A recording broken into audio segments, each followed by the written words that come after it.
धर्म की जय हो, अधर्म का नाश हो, पापियों का, दुष्टों का, राक्षसों का नाश हो, असत्य का, झूठ का, मिथ्या का नाश हो, प्राणियों में सद्भाव हो और विश्व का कल्याण हो। रात को मुझे नींद नहीं आई, तो एक पुस्तक पंकज जी ने मंगाया था, सामने दिख गया तो मैं उठा के पढ़ने लगी। और मैं सोई प्रातः काल, सोई तो क्या, उठ किताब पूरी की प्रातः काल 3 बजे।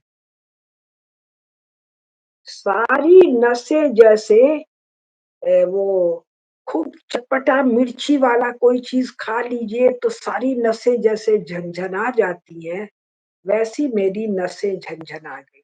वो लाल मिर्ची क्या थी, यह पुस्तक विष्णु शर्मा जी ने लिखा है, प्रभात प्रकाशन ने छापा है। ध्यान से आप लोग देख लीजिए, जिनको रुचि हो वो मंगा कर करें।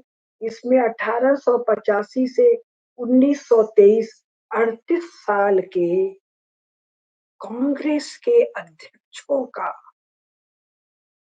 अध्यक्षीय उद्बोधन के अंश दिए।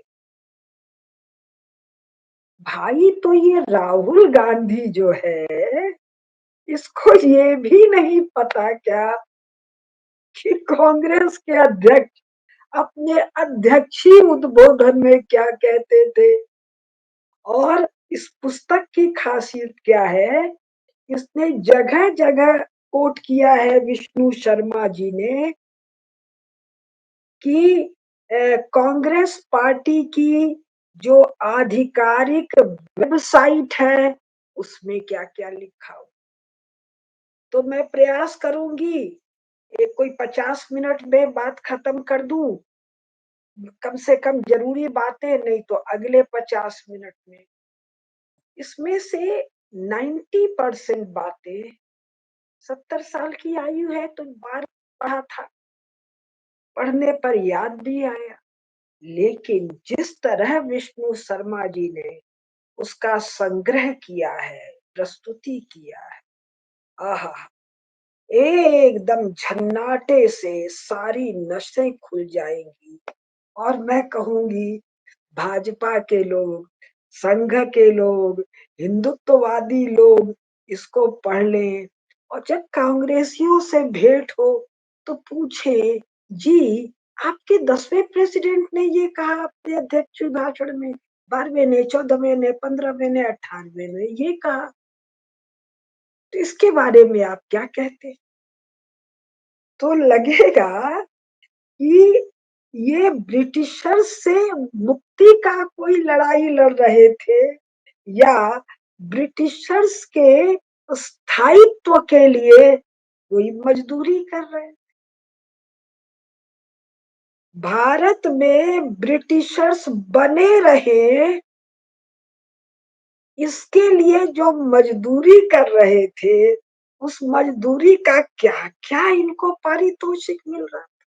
और जो सबसे कमाल की बात है, कुछ भी छिपा छिपाई नहीं है, लुक्का छिपी बिल्कुल नहीं है, एकदम क्या बोलते हैं ना, सीना चौड़ा करके 56 इंच की, 66 इंच की, 36 इंच, हम ब्रिटिश साम्राज्य के इतने लॉयल समर्पित है। कौन कहता है, यानी ब्रिटिशर से अगर विद्रोह करे, विद्रोह छोड़ विरोध करेंगे तो हम देशद्रोही कहेगा। देश क्या है, रानी है। तो मैं आनंद से आप लोगों को सुनाऊंगी क्योंकि ये रसवर्धक भी है। और अभी इलेक्शन होने वाले हैं, इलेक्शन तो अपने यहाँ हरदम होते रहते हैं, तो ये भाजपा वालों के कितने काम का मामला है। तो अब ये तो हम लोगों ने सुना ही है, जानते ही हैं कि ए.ओ. ह्यूम नाम का कोई अंग्रेज था, उसने कांग्रेस की स्थापना की। लेकिन जो हम लोग नहीं जानते हैं, पहले मैं थोड़ा वो बता, 1857, 1860, हमारा प्रथम स्वाधीनता आंदोलन, या मैं तो कहती हूँ हमारा प्रथम अंग्रेज भगाओ आंदोलन। स्वाधीनता का आंदोलन कैसे भाई?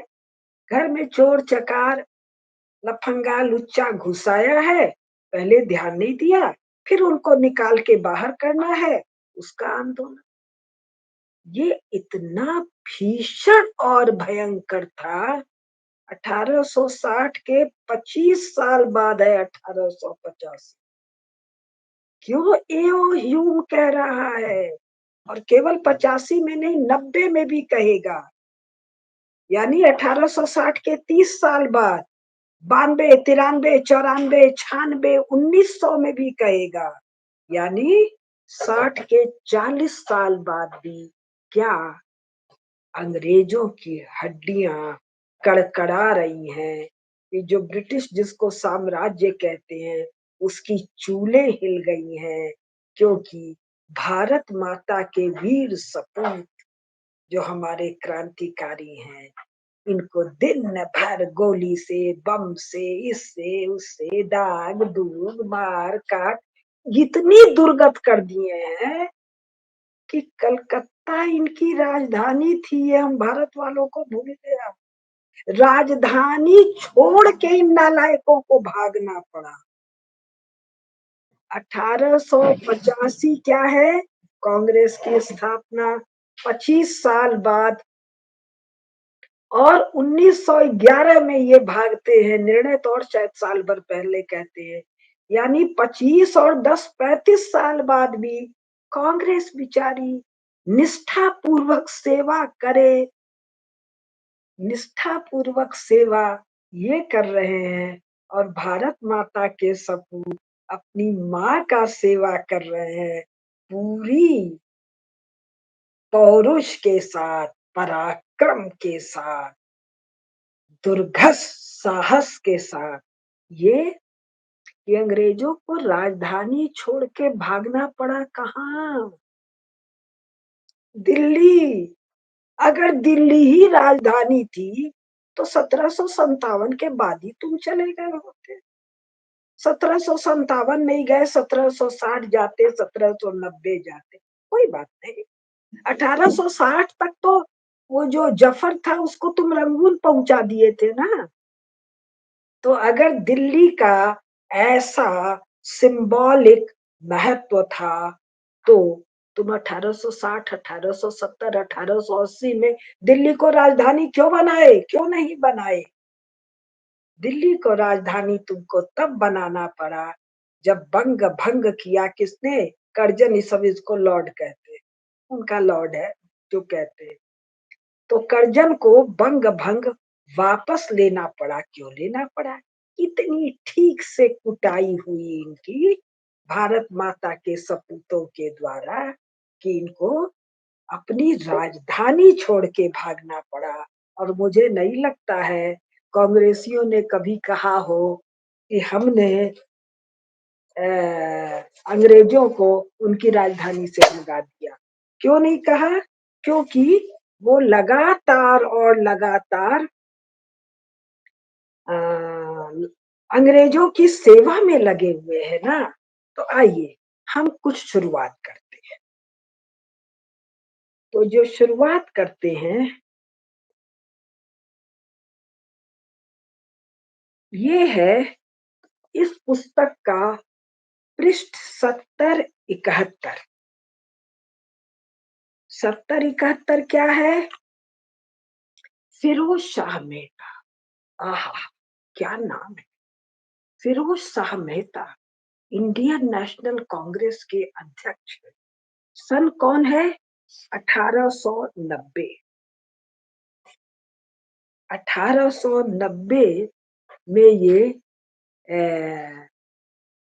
कांग्रेस के अध्यक्ष हैं, और 1894 में अध्यक्ष बनने के 4 साल बाद, पृष्ठ संख्या 66 से मैं पढ़ रही हूँ, उन्हें companion of the order of the Indian empire CIE नियुक्त किया गया, और 1904 में नाइट की उपाधि से विभूषित किया। का राहुल बच्चा, इहो ना पता तुझे? कि तेरा जो कांग्रेस का अध्यक्ष है फिरोज शाह मेहता कब है? 1890 में है, यानी छठवां शायद अध्यक्ष बन गए। और लड़ाई लड़ी, कौन सी लड़ाई लड़ी है खुद कहेंगे।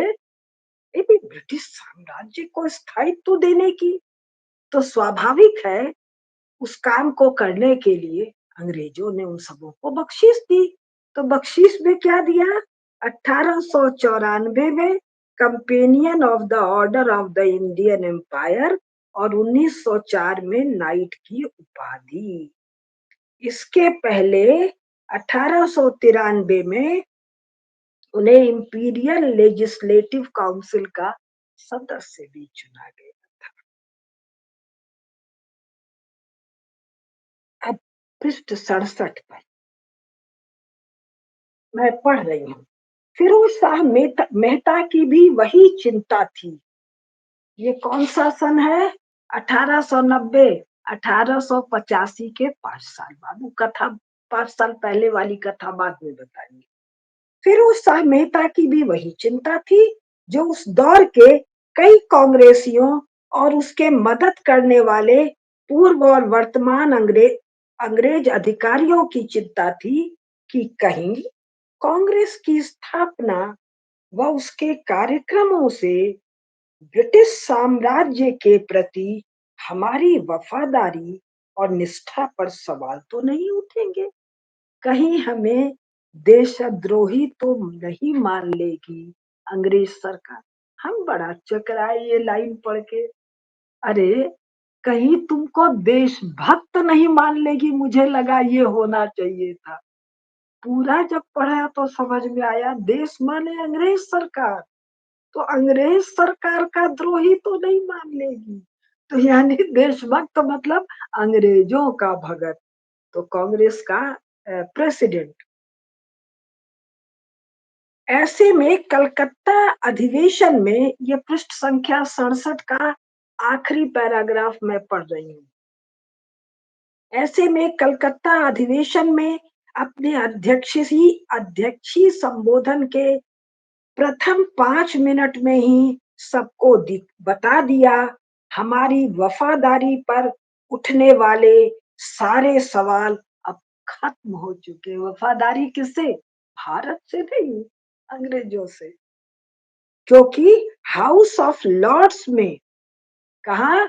लंदन में लॉर्ड क्रॉस के इंडियन रिफॉर्म बिल पर बहस के दौरान एक के बाद एक वायसरायों और पूर्व भारत सचिव ने भी हमारे यानी कांग्रेसियों के उद्देश्यों और प्रयासों के वफादार और शांतिपूर्ण चरित्र की जोरदार गवाही दी है। अध्यक्ष कह रहा है और अध्यक्ष सबको आश्वस्त कर रहा है अपने प्रेसिडेंशियल उद्बोधन में, कोई चिंता की बात नहीं है, अंग्रेज हमको वफादार मानते हैं। ये इंग्लैंड के पार्लियामेंट में भाषण में बार बार बताया गया है कि कांग्रेस वफादार है। अब उनका शब्द पेज 68 पर अंग्रेजी में, the question of our loyalty is set at rest for ever, presidential address in the debate on Lord Cross Indian reform bill in the House of Lords. उनका तो उच्चारण और अंग्रेजी वाला होगा। Viceroy after Viceroy bore empathetic testimony to the loyal and peaceful character of our Congress's aims and efforts. का राहुल बाबा, within the last few days, the voice of no less a personage than one of our former secretaries of state has confirmed this testimony. मियाँ लोग से तो DNA एक बताते हैं, आपका होगा मेरा तो नहीं। लेकिन ये फिरोज शाह मेहता से भी आपकी डीएनए तो एक ही होगा सारे कांग्रेसियों से। अब पृष्ठ संख्या 69। पूजनीय सुदर्शन जी बड़ा मैं काले का बेटा कह के बड़ा परेशान रहते थे। सब मैं काले की संतानें हैं, उसने ये किया, वो किया। अब हमारे फिरोज शाह मेहता क्या कहते हैं? हाँ, द चलिए पहले हिंदी में बोलते हैं, फिर अंग्रेजी में पढ़ते हैं। या चलिए हिंदी नहीं दिया है। The dawn of that day which Macaulay foresaw in dim but prophetic vision. Macaulay का vision prophetic. But prophetic vision is now breaking on the horizon. The curtain is rising on the drama which unfolds the vista to little that glory. Rahul Baba, let us earnestly hope. Let us मतलब Congress president कह रहा है कांग्रेसियों के लिए, let us earnestly hope that the present illustrious bearer of this great historic name of Lansdowne, who by a wonderful ordering of events has now come to rule over us, may watch the glowing streaks of light with generous sympathy and may preside over the march of events with timely and provident statesmanship. अब इस पर पुस्तक के लेखक विष्णु शर्मा की जो टिप्पणी है, वो भी पढ़ने का मैं लोभ संवरण नहीं कर पा रही हूँ। इन शब्दों को पढ़कर समझ लीजिए कि आज हम ये भी लॉर्ड लिखे, लॉर्ड मैकाले को अंग्रेजों को गालियां देते हैं, और उसी मैकाले और उसी अंग्रेजी शासन के सपने को पूरा होते देख कितना खुश होते थे कांग्रेस के तत्कालीन नेता। चोरी छिपे कुछो ना था, अध्यक्ष पद से अधिवेशन में भाषण दे रहे हैं। सोचिए किस हद तक उनके दिलो दिमाग में भारतीय प्राचीन व्यवस्था के बारे में गलत भ्रांतियां तथा अंग्रेजी व्यवस्था और इतिहास को लेकर रोमानी ख्वाब रचा बुना गया होगा। हम क्या सुनने वाले भी ऐसे लोगों को अनपढ़ गधा जाहिल देशद्रोही कहेंगे। आप सोचेंगे एक दो नेता की राय हो सकती है, लेकिन इस अधिवेशन की रिपोर्ट बताती है कि फिरोज शाह मेहता की लाइनों के बाद पूरे पंडाल में जोर से तालियां बजी थीं। किसी के विरोध की कोई रिपोर्ट कहीं नहीं छपी और न ही आधिकारिक कार्रवाई में दर्ज की गई। पूरा कांग्रेस ताली बजा रहा है, मैं काले बाबू का सपना साकार हुआ, वही उनका पितामह है। तो हमारे भाजपा वाले तो जरा रिकॉर्ड में ले ले, प्रभात ने ये पुस्तक छापा है। अब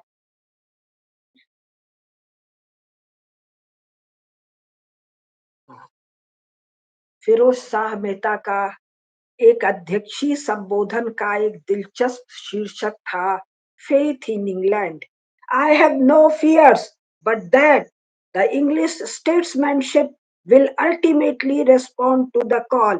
I have the Congress president in 1990 have unbounded faith in the living and fertilizing principles of English culture and English civilization. Maybe that at times the prospect may look dark and gloomy. Unbounded faith. अब page 71 जिस पर मैंने शुरुआत की थी, जहां से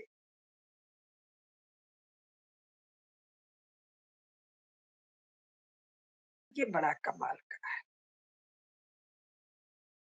फिरोज शाह मेहता कहते हैं कि कांग्रेस की आलोचना न की जाए क्योंकि इससे शाही हितों को, ब्रिटेन की रानी के हितों को नुकसान पहुंचता है। कांग्रेस की आलोचना से किसके हित को हानि है? ब्रिटिश साम्राज्य के। कांग्रेस की प्रशंसा से किसके हित पुष्ट होते? रानी के। इसका मतलब साफ था कि ब्रिटिश कांग्रेस को समर्थन दे रहे थे, और यह बात कांग्रेस के वार्षिक अधिवेशन के मंच से उनका राष्ट्रीय अध्यक्ष सभी प्रतिनिधियों को बता रहा। अब एक और मजेदार है पेजी का तर्क। फिरोज शाह कांग्रेस के महान सभापति वो क्या बता रहे हैं कि मानवता के 3 आदर्श है। There are 3 supreme ideas of man, the family परिवार, द नेशन राष्ट्र एंड ह्यूमैनिटी मानवता।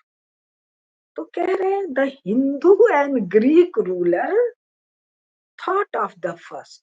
हिंदू और यमन जो राजा लोग थे उनको अपने परिवार की चिंता थी। फिरोज शाह मेहता, ये हाँ फिरोज शाह मेहता। और जो रोमन एम्पायर था उसको सेकंड यानी नेशन की चिंता थी। बाबू को पते नहीं रोमन एम्पायर है, अंग्रेज सब भी रोमन नेशन नाम कोई चीज नहीं कह रहे हैं क्योंकि रोम नाम का कोई नेशन नहीं था। लेकिन बाबू फिरोज शाह मेहता को ये नहीं पता था। But the British nation accepts the last and highest as its ruling idea. लेकिन ब्रिटिश नेशन का आदर्श मानवता है, जिसने संसार भर में करोड़ों करोड़ों लोगों को मारा। संसार भर में नहीं, इंग्लैंड में जितना काटा मारा वो मैंने बहुत विस्तार से सत्तोलॉजी चैनल पर यूरोप सीरीज जो है उसमें बहुत जगह जगह रेखांकित किया है। तो ये कब कह रहे हैं? 1890 में। और ये गांव देहात में बैठे लोग नहीं है, ये सब विलायत आ रहे हैं, जा रहे हैं, अंग्रेजों से बोल रहे हैं, बतिया रहे हैं, वर्ल्ड के जानकार हैं। इनको ये नहीं पता कि ब्रिटेन ब्रिटेन में क्या कर रहा है। ब्रिटेन से किस बड़ी संख्या में इंग्लैंड से भूखे नंगे कंगले भाग भाग के अमेरिका जा रहे हैं। पूरा अमेरिका किसने बसाया है? यूरोप वालों ने ना। और उसमें सबसे बड़ी संख्या किसकी है? अंग्रेजों की ना। तभी तो अंग्रेजी वहां की भाषा है और अंग्रेजी हुकूमत चली थी जिस पर उन लोगों ने विद्रोह करके उनको भगाया था। क्यों हुआ था? सारे कंगले अपराधी भाग भाग जा रहे थे। और हमारे फिरोज शाह मेहता कह रहे हैं। अब अब एक चीज और आपको बता दें, ये कांग्रेस क्या बला थी।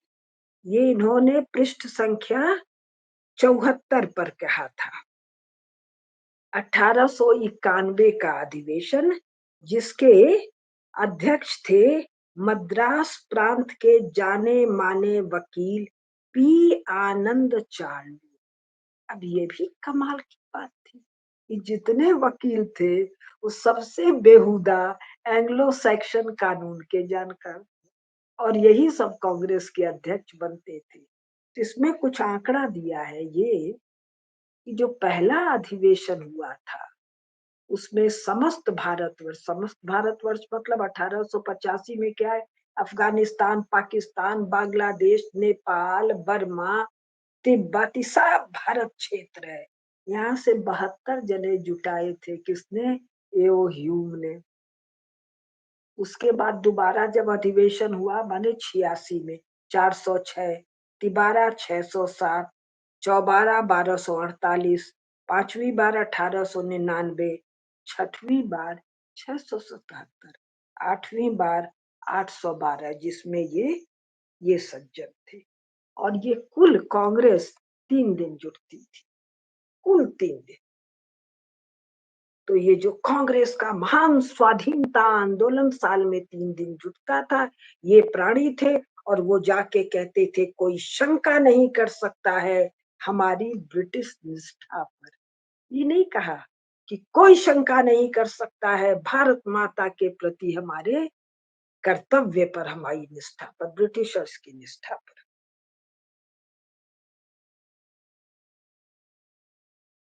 अब क्या ये अपने लेखक विष्णु शर्मा जी कह रहे हैं, यूं भी शुरुआती 3 साल यानी 1887 तक तो सब ठीक चल रहा था कांग्रेस अधिवेशनों में वफादारी की शपथ खा रही थी, अंग्रेजी राज परिवार का गुणगान कर रही थी, कुछ मांगे रख रही थी, किंतु फिर भी कुछ अंग्रेजों को लटपट खटपट ह्यूम का पसंद नहीं आ रहा था।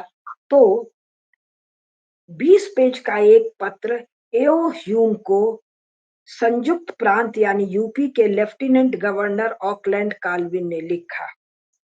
उसके जवाब ने ह्यूम ने 60 पेज का जवाब लिखा। कैसे कांग्रेस ब्रिटिश राज की सेवा कर रही है। पृष्ठ संख्या 75। अब पृष्ठ संख्या 75 में यानी इनका जो 7वां अध्यक्ष है वो कह रहा है अपने प्रेसिडेंशियल एड्रेस में मंच पर खड़ा होके, हम ही नहीं, हम मतलब मैं नहीं, वो कांग्रेसी सब, हम ही नहीं हमारे बच्चे, वो कांग्रेसियों के बच्चे आपके कृतज्ञ रहेंगे। किसके? एओ ह्यूम के। और केवल बच्चे ही नहीं, उनके भी बच्चे कृतज्ञ रहेंगे। किसके लिए? एओ ह्यूम के लिए। याद कीजिए ये कांग्रेसी कैसे दुम हिलाते हैं अंग्रेजों के लिए। ये नेहरू कैसे एडविना से लट्ट शट्ट करता है और कैसे वहां वाली को महारानी कहता है, इसको इंग्लैंड पिद्दी न पिद्दी के शोरबा वाली।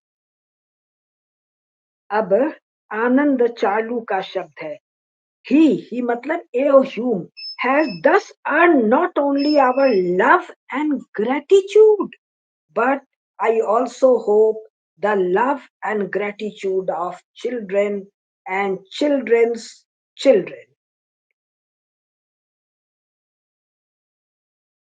हाँ, अब ये फिर विष्णु शर्मा जी लिख रहे हैं, कांग्रेस के नेता अंग्रेजों से अच्छे व निजी रिश्ते बनाकर बड़ी कोई बड़ी पदवी लेकर समाज में अपनी इज्जत को बाकियों के ऊपर रखने में ही व्यस्त थे। यानी कांग्रेसी कौन थे? जिनके लिए सरकार यानी ब्रिटिश सरकार कोई पदवी दे दे तो इज्जत बढ़ जाती, और हमारे देशभक्त क्रांतिकारियों के ये निशाने पर आ जाते।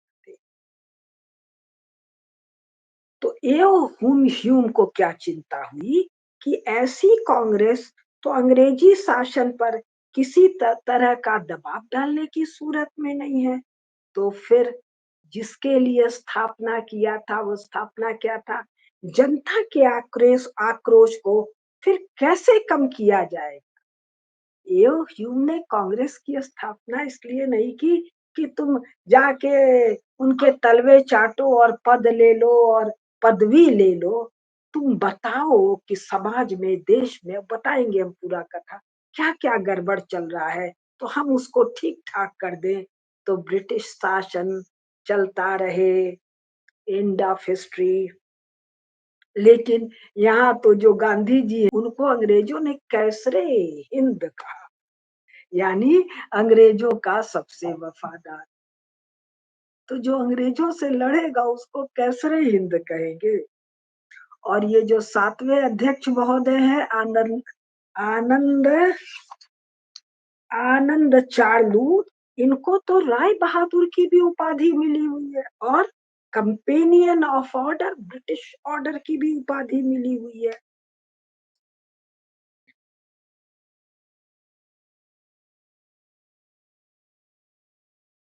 अब इसमें जो एक कमाल की बात है, या उसको हम अभी छोड़ दे रहे हैं, कि आनंद चार्लू महोदय ने कहा, आलोचना हो रही है देश भर में, इस कांग्रेस की बड़ी भयंकर आलोचना हो रही है, ये अंग्रेजों के तलवे चाट रहे हैं वगैरह। तब ये कह रहे हैं हम भारतीयों पर शासन अंग्रेज शासक नहीं कर रहा है, अंग्रेज जनता कर रही है। माने ये सब इंग्लैंड जाके भी नहीं देख के आए थे। मेरा सप्तोलॉजी वाला सीरीज आप लोग देखिए कि अंग्रेजी जनता की क्या हालत थी। नन्हे नन्हे बच्चों को वो क्या बोलते हैं, लोहे की चीजों से घोंप घोंप के चिमनी में घुसाया जाता था, चिमनी की सफाई के लिए। बहुत बहुत दुर्दशा है। तो हम पर अंग्रेजी सरकार नहीं, अंग्रेजी जनता हम पर राज कर रही है तो ठीक ही है।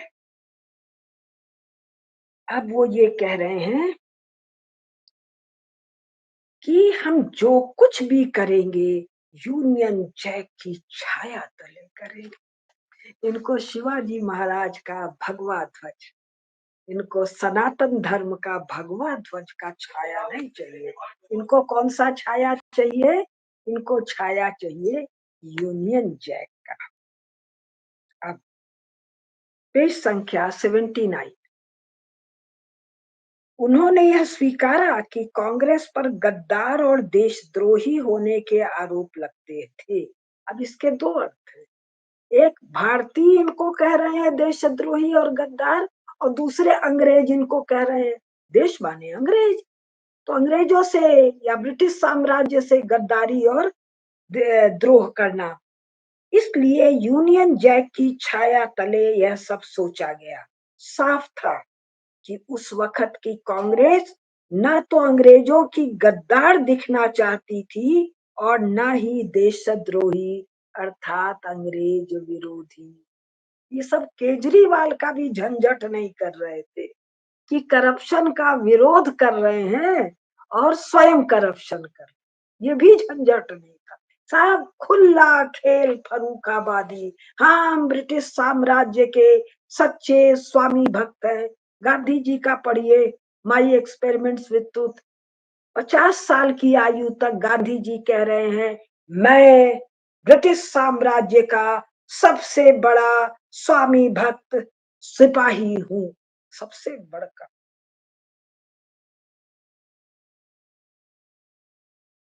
इन्हीं आरोपों की बात करते हुए उन्होंने यह भी कहा, किसने?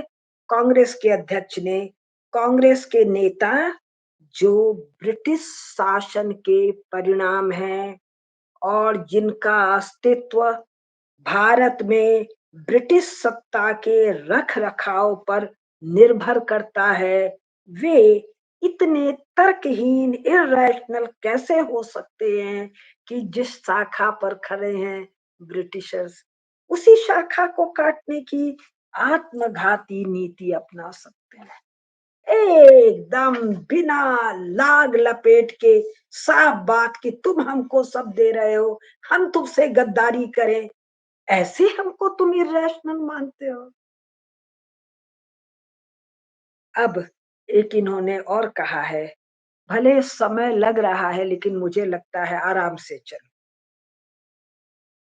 अब ये आनंद चार्लू जी ने कांग्रेस के अध्यक्ष रूप में कंक्लूड किया। Gentlemen, I am deeply thankful to you for the patient and indulgent attention you have accorded to me. Our British rulers have indeed withheld from us the privilege of demonstrating our love and loyalty towards our sovereign lady, the Empress Queen.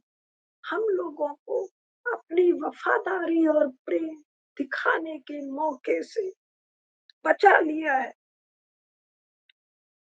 By fighting her battles as volunteers under the British flag, but we still have some consolation left in the fact that peace brought her victories no less renowned than those of war. चापलूसी की limit. और ये कमाल देखिए, 1947 के बाद कितने great के चापलूस हैं जिन्होंने स्वाधीनता आंदोलन कांग्रेस के बदौलत आई, इसके लिए मोटा मोटा पोथा लिखा, जिसमें एक वो गोपाल है जो राधा कृष्णन जी का बेटा है। कितने लिखे चापलूस, इन सबों को नरक का भी नहीं, सब जन्म भर नरक नहीं चलेंगे। अब ये तो आपको पता ही है कि वो एओ ह्यूम ने स्थापना किया, कई अंग्रेज इसके अध्यक्ष रहे। तो अब ये 8वां जो है वो अल्फ्रेड वेव है, कांग्रेस का अध्यक्ष। हमको बता रहे हैं सबकी कांग्रेस अंग्रेजों से लड़ने के लिए बनाई गई थी। हम लोग को बता रहे हैं हम लोगों ने स्वाधीनता की लड़ाई लड़ी, तुम्हारा तो कुत्ता भी नहीं मरा। हमारा क्या मरा पता नहीं, तुम्हारा अध्यक्ष क्या कह रहा है, अपने वेबसाइट पर जाके देख लो। तो इसके बारे में हम्म, हाँ, ये कहा जाता है, या बल्कि छोड़िए, थोड़ा लंबा है लेकिन बताएं, कि अल्फ्रेड ब्रेव भारत में नहीं है, भारत से बाहर है। दादा भाई नौरोजी ने 1894 में उनको प्रस्तावना भेजी, क्या मद्रास अधिवेशन की अगुवाई करने का प्रस्ताव किया, तो अल्फ्रेड वेब मना नहीं कर पाया। तो ये जो जो एक बहुत प्रसिद्ध वाक्य है वो ये है, during a visit to India in 1894 he was elected president of the Indian National Congress. तो साहब ये इंडियन नेशनल कांग्रेस है, एक आदमी टहलता हुआ आ रहा है, दादा भाई नौरोजी ने कहा भाई तुम अध्यक्ष बन जाओ, कुल मामला 3 ही दिन तो रहने का है, 3 दिन के बाद फिर घर जाओ, फिर अगले साल हम और देखेंगे। तो इन सज्जन का कई मजेदार योगदान है, लेकिन और ये तीसरा अंग्रेज था जो बना था अध्यक्ष। तो और इसके बाद क्या क्या झंझट हुआ कि अगले 10 साल तक कोई दूसरा नहीं बना, यानी आठवां बना 8वें साल, और उसके 10 साल बाद 18 साल बाद फिर अंग्रेज बना है। और कौन अंग्रेज, ये क्या कहता है, as president, as Congress president, richest fruit of that noble mission which we English, Scotch and Irish people should be proud। ये सब जो है हमारे गुलाम लोग हैं। अब नौवा जो है, उनका भी बड़ा नाम आप लोगों ने सुना होगा, सुरेंद्र नाथ बनर्जी। एक और है, इनके अभी बता रहे हैं हम, दूसरे या तीसरे हैं या पहले हैं, व्यो बता रहे हैं अभी हम। वो है व्योमकेश, व्योमकेश चंद्र बनर्जी। इनकी पत्नी बाइबिल का पाठ करती हैं इंग्लैंड में। इनकी इंग्लैंड में मरने की इच्छा थी, और इंग्लैंड में आज भी इनकी अस्थियां एक क्रिश्चियन सिमेट्री में रखी हुई है। ये इनके हैं 1885 के पहले। अब ये दूसरे बंगाली बाबू हैं, सुरेंद्र नाथ बनर्जी, बड़ा भारी नाम। तो अब ये सुरेंद्र नाथ बनर्जी अपने प्रेसिडेंशियल एड्रेस में क्या कह रहे हैं, इसको सुनिए। जो हमारा 1857 से 1860 जो हमारा प्राइड है, जो हमारी छाती चौड़ा कर देता है, जिसकी स्मृति से हमको गौरव होता है, वो कांग्रेस के 9वें प्रेसिडेंट सुरेंद्र नाथ बनर्जी के प्रेसिडेंशियल एड्रेस में, in those dark days. Dark days ये किसका था, ब्रिटिशर का। ये डार्क डेज अंग्रेज, ये कांग्रेस का भी है। In those dark days when the country was in flames, when the British Empire was tottering to its foundation, इसको गौरव नहीं हो रहा है, डार्क डेज, ऐसे सब बेवकूफ थे, ब्रिटिश साम्राज्य को सब हिला दिए। When the contagion of rebellion was spreading like wildfire over an American prairie in those dark, stern and awful days। Congress स्थापना के 9वें साल सुरेंद्र नाथ बनर्जी अपने प्रेसिडेंशियल एड्रेस में ब्रिटिशर की चूल्हे हिला देने को डार्क डेज कह। अब पृष्ठ संख्या 91 से मैं पढ़ रही।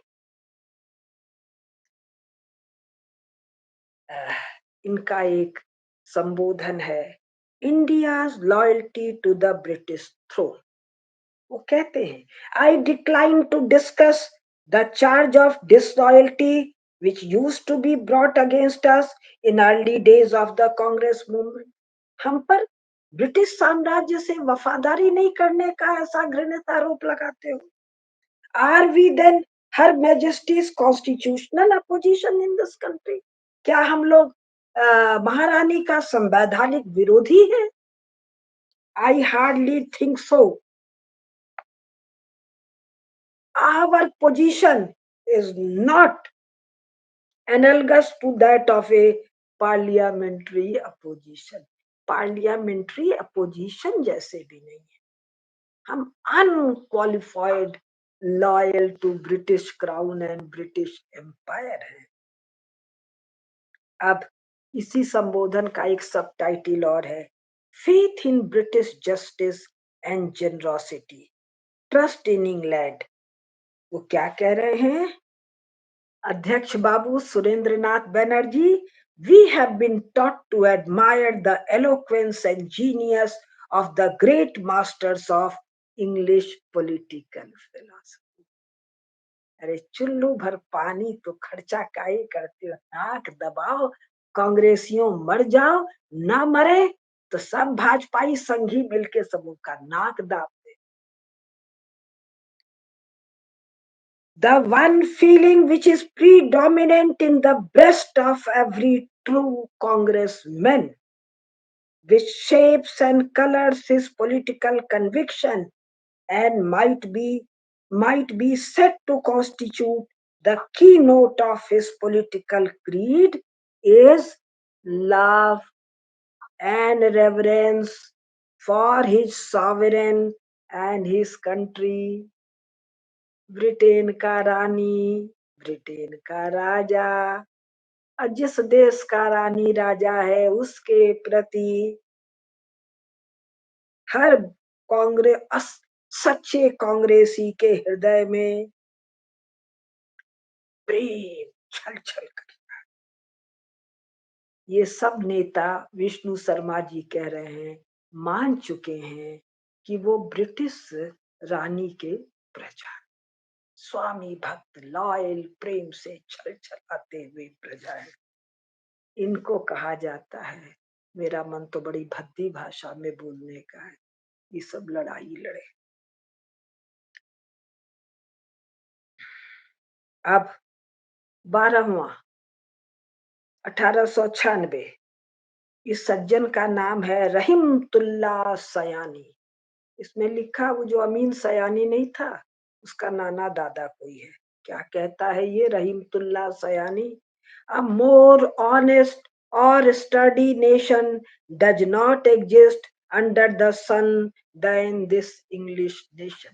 ये भारत के गद्दारों की भाषा है.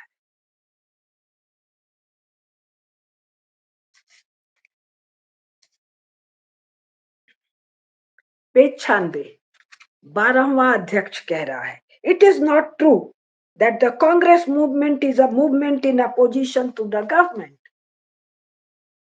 प्रेसिडेंट कह रहा है, It is not true that Congress movement is a movement in opposition to the government. तू राहुल का कह रहा है भाई, या कोई भी क्या कह रहा है? उसका 2 कौड़ी का है. इतनी सुंदर पुस्तक में कलेक्शन है. पंकज जी बता रहे थे 3 वॉल्यूम है, पट्टा भी सीता रमैया का, मैंने नहीं पढ़ी है. उसको भी अब लगता है पढ़ डालूं, पता नहीं क्या क्या मसाला मिलेगा.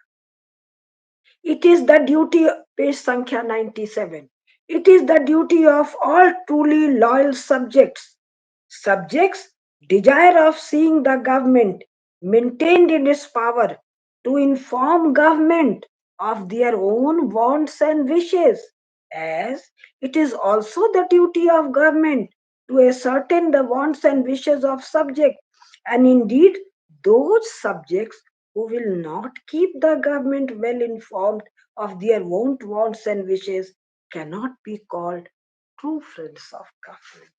तो ये जो पिटीशन दे रहे हैं, ये पिटीशन भारतीयों के लिए नहीं है, ये पिटीशन सरकार के हित के लिए है, उसके शासन को स्थायित्व देने के लिए है, विरोध के स्वरों को समाप्त करने के लिए। अभी 45 मिनट है, वह थोड़ा और। हाँ, लेकिन एक कमाल की बात है, विष्णु शर्मा जी कह रहे हैं, यही जो रहीमतुल्लाह सयानी है, 1896 में पहली बार वंदे मातरम गीत कांग्रेस के अधिवेशन में गाया गया, मियां की उपस्थिति में। अब एक और पढ़ देती हूँ, फिर 2-4 चीजें बताऊंगी। अभी 46 मिनट हुआ। कि एक सज्जन और हैं, सी शंकरन नायर, केरल से बनने वाले पहले कांग्रेस अध्यक्ष। जैसे ही ये कांग्रेस अध्यक्ष का पद छोड़े, ये अंग्रेजी सरकार के लाडले हो गए। पहले भी लाडले हैं तो ही बने हैं, छोड़ेंगे तो भी लाडले होंगे। अब इन्होंने एक पुस्तक लिखी, गांधी जी पर नाराज होके, गांधी एंड एनार्की। इसका एक लाइन काम का है, शंकरन जी ने लिखा, non violence and passive suffering will lead to bloodshed और be unfruitful of any satisfactory results. जितना खून इस गांधी के कारण हिंदुओं का इस देश में बहा है, खून तो छोटी चीज, जो नारकी बर्बर हिंसक काम हुए हैं हिंदू बहु बेटियों के साथ, वो गांधी कई जन्म नरक भोगेगा, पता।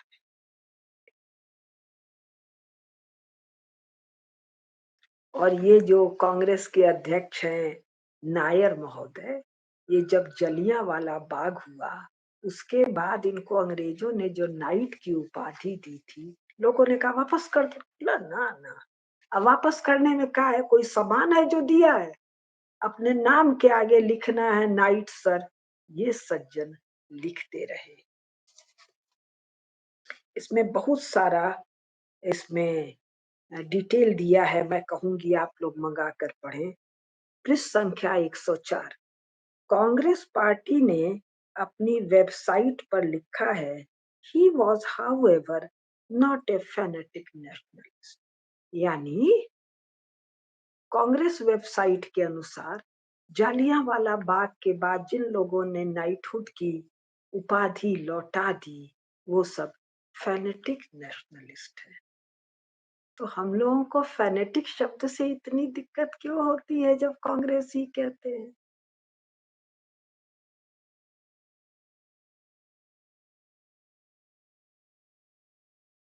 फिर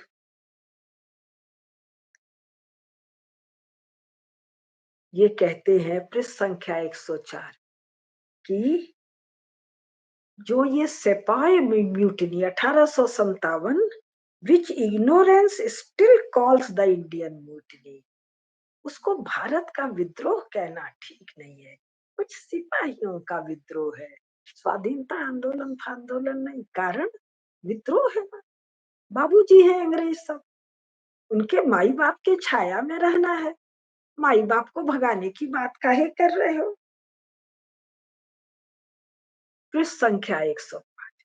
कांग्रेस के अध्यक्ष के अनुसार विक्टोरिया अवतार है, वैसे ही जैसे राम जी हैं और कृष्ण जी हैं, उन्हीं की पढ़ के सुना दे रही है। कांग्रेस का अध्यक्ष कहता है, सन कौन सा है, अब ये मैंने नोट नहीं किया, कौन सा है, 10वां है, 11वां है, क्या है। Throughout our land, her name is venerated. Her name, Victoria's name. अरे तू वेनरेट करता होगा, तेरा खानदान वेनरेट करता होगा। भारत के सपूत और भारत की बेटियां थूकती थी।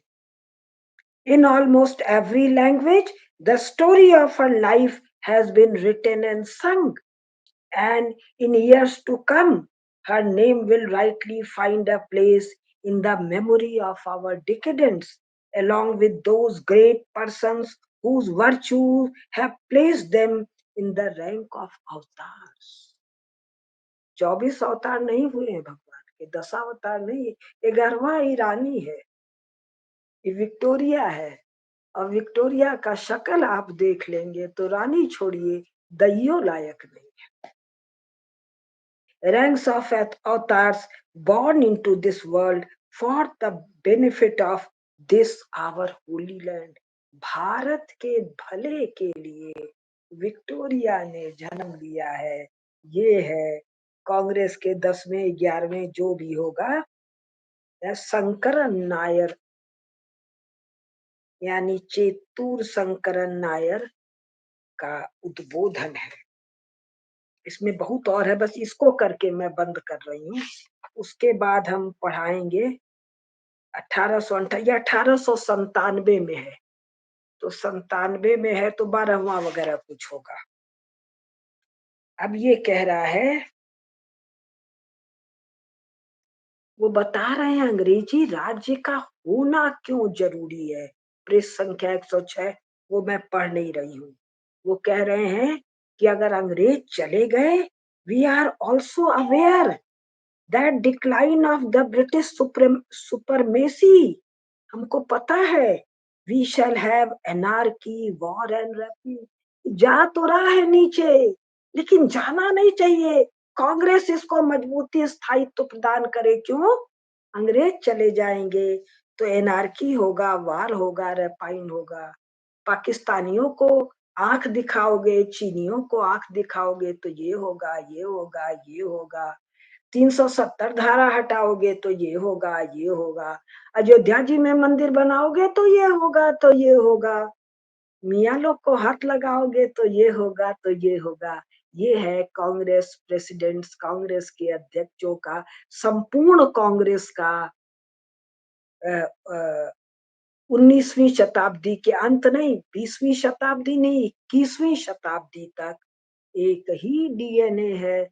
The Mohammedans will try to recover their lost supremacy. Hindu races and chiefs will fight among themselves. फिर ये कह रहे हैं, and we have Russia and France waiting for this opportunities. ये सब तो तू आएगा नहीं, तू आएगा नहीं आएगा, कोई आएगा, माई बाप अंग्रेज है और किसी की क्या जरूरत है। ये कह रहे हैं अंग्रेजों के ही राज्य में हम राष्ट्रीय आजादी और राष्ट्रीय एकता प्राप्त कर सकते हैं। Indian aspirations under England's trainings, ये तो सभी पन्ना आप लोग पढ़ जाइए। 53 मिनट। हाँ, एक बस और बता दे, ये क्या कह रहे हैं, अंग्रेजों के अंडर में थोड़ी गुलामी है, slavery we had, Shankaran Babu, under our old rulers Hindu, जो भारतीय सम्राट हैं उनके अधीन हिंदू लोग गुलाम है, और अंग्रेजों के तहत हिंदू लोग आजाद हैं। ये है महान कांग्रेस की गाथा।